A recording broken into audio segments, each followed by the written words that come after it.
अधिक महिन्यानिमित्त पंढरपुरामध्ये विठ्ठल मंदिर समितीने वारकऱ्यांच्यासाठी काही सुविधा केलेल्या आहेत. आपल्यासोबत मंदिर समितीचे कार्यकारी अधिकारी शेळके साहेब आहेत. आपण जाणून घेऊयात काय काय सुविधा केलेल्या आहेत.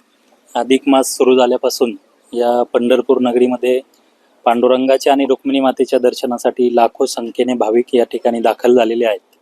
पवित्र असा हा अधिक महिन्यात दर्शन घेण्यासाठी भाविक आल्यामुळं दर्शनाला सध्या 6 ते 8 तास लागत आहेत.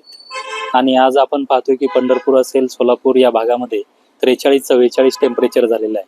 त्यामुळे रांगेत उभ्या राहणाऱ्या भाविकांना उन्हाच्या त्रासापासून त्या ठिकाणी राहत मिळण्यासाठी आपण ठिकठिकाणी थंड पाण्याची व्यवस्था, त्याचप्रमाणे लिंबू सरबत सुद्धा देण्याची व्यवस्था केलेली आहे.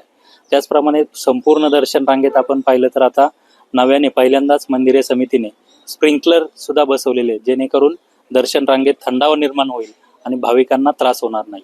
त्याचप्रमाणे कुठल्या भाविकाला त्रास झाला तर त्याच्यावर तात्काळ वैद्यकीय उपचार मिळावेत म्हणून आपण उष्माघातापासून बचावासाठी जी आवश्यक वैद्यकीय सुविधा आहेत त्या सुद्धा आपण नामदेव पायरी शेजारील दर्शन मंडप, बाजीराव पडसाळी, त्याचप्रमाणे गोपाळपूरची जी दर्शन रांग आहे त्या दर्शन रांगेच्या तिथे सुद्धा आपण वैद्यकीय पथकं स्थापन केलेली आहेत.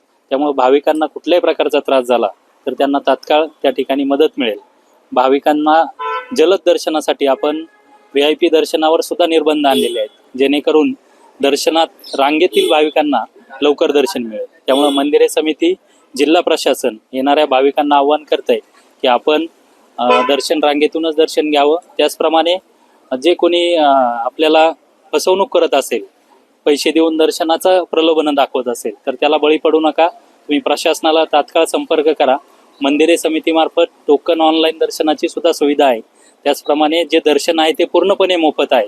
त्यामुळे भाविकांनी कुठल्याही प्रकारच्या फसवणूक होत असेल तर मंदिर समिती, जिल्हा प्रशासनाला तात्काळ कळवावं, जेणेकरून आम्हाला त्याच्यावरती कारवाई करता येईल. पंढरपुरातून जगदीश डांगे, LS मराठी.